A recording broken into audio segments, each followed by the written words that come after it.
Assalamualaikum warahmatullahi wabarakatuh. Kalau kita lihat apa yang saya sampaikan beberapa kali di YouTube ini, sebetulnya itu berurut dan tema-temanya itu berkembang. Jadi yang pertama itu yang didorong itu bagaimana ini satu komando, karena kalau arahan dan komandonya itu banyak dan semua seakan-akan jadi komandan, di masyarakat biasanya pecah, split, bingung masyarakatnya. Itu yang pertama. Kemudian juga kita tahu bahwa kalau kesadaran itu nggak bisa untuk tegas, tapi untuk orang tahu nyelamatin dirinya sendiri, kemudian keluarganya itu menyangkut dirinya langsung bisa. Tapi kalau untuk peraturan kemudian yang berat-berat itu susah, makanya negara itu ada hukum dan ada aparatnya untuk menegakkan. Jadi itu cerita yang satu komando. Kemudian yang kedua, disampaikan juga itu bahwa corona ini jangan dianggap musuh atau lawan, tapi pandanglah ini sebagai sebuah proses alam yang diciptakan Allah Subhanahu wa taala untuk sesuatu yang kita justru harus belajar apa makna dan hikmah di balik itu. Itu yang kedua. Kemudian yang ketiga itu sebetulnya dengan proses yang rontoknya berbagai macam hal ini, kesehatan dan termasuk juga ekonomi dan macam-macam, bisa pemerintahan juga. Ini sebetulnya menjadi bagian daripada kita harus buru-buru mempersiapkan antisipasinya untuk di berbagai daerah. Nah itu yang secara singkat ada 3 yang sudah lebih dulu itu diudarakan atau di media sosial. Nah hari ini saya ingin bicara dari sisi yang sebenarnya juga sudah mulai disebut-sebut dari pertama, kedua, dan ketiga. Yang pertama, saya selalu bilang kalau bisa ini orang kalau punya 60 triliun sumbangin aja 50 triliun. Orang punya 100 miliar sumbangin aja 50 miliar. Dengan uang-uang itu, arti yang besar-besar itu toh akan tetap hidup, akan tetap nyaman. Itu sebetulnya bukan dalam kerangka menasionalisasi atau mengambil begitu saja, tidak. Tapi itu adalah sebuah usulan atau juga seruan bahwa kehidupan kita sebagai manusia ini saat ini itulah yang paling penting untuk semuanya. Karena berapapun uang Anda yang ada, itu ketika orang-orang terdekat Anda nggak ada, ya sama sendiri juga, atau Anda sendiri malah yang nggak ada, maka uang itu menjadi ngegantung dan tidak berguna. Nah tapi ada alasan sebetulnya yang lebih mendasar di balik itu, bukan hanya alasan soal solidaritas.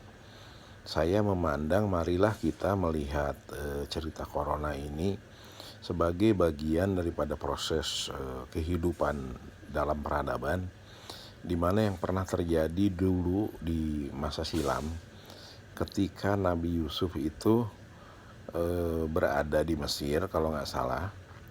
Itu di mana 7 musim itu sangat panen, gemuk dan lain-lain.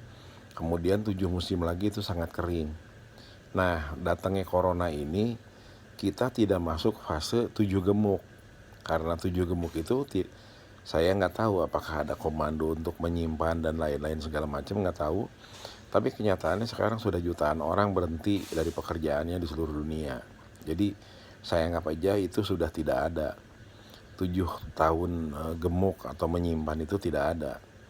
Nah sekarang yang ada itu di depan mata kita adalah 7 tahun sapi kurus itu. Jadi kalau 7 tahun sapi kurus itu ada, artinya kita tidak punya pilihan sebagai umat manusia yang ada sekarang. Untuk segala resources ini harus kita pertaruhkan untuk keselamatan umat manusia itu sendiri. Kenapa? Karena katakanlah prediksi kejadian ini hanya 2 bulan, 3 bulan, 4 bulan. Bagaimana kalau sampai bertahun-tahun? Artinya apa? Artinya peradaban ini berubah. Artinya apa yang sudah ada ini akan muncul yang baru. Yang baru ini seperti apa? Kita nggak ada yang tahu. Nah, kita inilah yang wajib memulai itu semua. Tentu kalau orang-orang yang beragama, orang awam, orang beragama, dia mencari kuncinya, mencari petunjuk. Nah, mencari petunjuk itu karena zaman sekarang kan tidak ada nabi, tidak ada rasul. Yang ada itu hanya petunjuknya sendiri.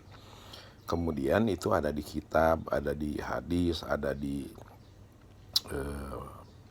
cerita-cerita, ada di pelajaran dan yang lain-lain. Nah, maksud saya kita harus mulai dari nol lagi. Kenapa? Karena terbukti boleh jadi corona ini sekarang sudah merestart alam.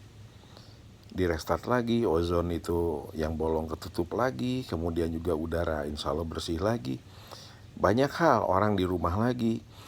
Walaupun sebelumnya susah sekali orang berkumpul di rumah dalam keadaan lama. Sekarang orang udah 1 bulan, ada yang 2 bulan di rumah bersama-sama. Walaupun sekarang mereka kecolongannya itu adalah karena masing-masing pegang alat gadget, sehingga tetap keluar walaupun fisiknya ada dengan alat-alat komunikasi itu. Tetapi ini adalah bukti bahwa kenyataan di mana tidak sederhana, kenyataan di mana ini akan melakukan sesuatu perubahan. Nah, kalau sudah begitu, mungkin kita bicaranya bukan hanya soal defisit APBN yang 5%, bukan hanya bicara soal pekerja yang kemarin nganggur, bukan bicara hanya bagaimana jaringan petani atau nelayan yang sekarang tidak melaut lagi karena nggak bisa jualan.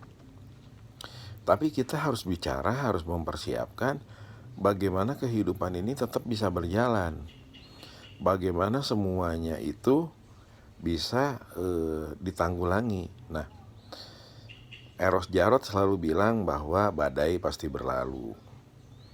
Dan itu juga benar karena semuanya ada periodenya. Dan bukan hanya badai, kita semua juga ujungnya pasti berlalu juga gitu kan. Jadi itu memang betul. Nah, di periode kita ini bagaimana kita sebagai umat manusia yang ada di kehidupan ini bisa sungguh-sungguh dan saling membahu mencari solusinya. Jadi kembali lagi, ini boleh jadi sebuah awal peradaban di kurun yang baru, di waktu yang baru, yang kita harus siap saja. Nah, banyak orang menasehati saya atau mengasih pikiran bahwa tolong disampaikan kepada siapapun, jangan memandang orang yang sakit itu seperti aib.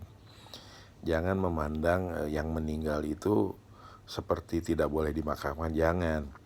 Tapi pandanglah bahwa kalau orang sudah berusaha untuk tetap sehat, sudah melakukan apa yang harus dilakukan, tetapi ternyata harus berpulang, memang itu waktunya. Dan bisa jadi di zaman yang pandemi begini, ketika itu orang baik, kita mendoakan meninggalnya syahid. Jadi mudah-mudahan karena sesuatu hal saudara-saudara kita ini mendahului dalam rangka itu. Tetapi di sisi lain, era ini juga jangan-jangan adalah era yang tidak sederhana. Artinya zaman setelah ini bisa jadi zaman yang lebih berat, lebih berliku, bukannya lebih enteng atau lebih mudah diprediksi. Tapi kembali lagi, ketika kita punya kunci-kunci dan punya keyakinan dengan beribadah, bekerja sama, beramal baik, sabar dan tawakal, dikerjakan dengan sungguh-sungguh, insya Allah ada jalannya. Jadi intinya adalah tolong bahwa kita tetap tidak boleh ketakutan, tetap harus waspada, tetap harus sungguh-sungguh. Tapi marilah kita pandang bahwa ini semua bisa jadi tidak sederhana, dan kita berdoa supaya kita punya jalannya.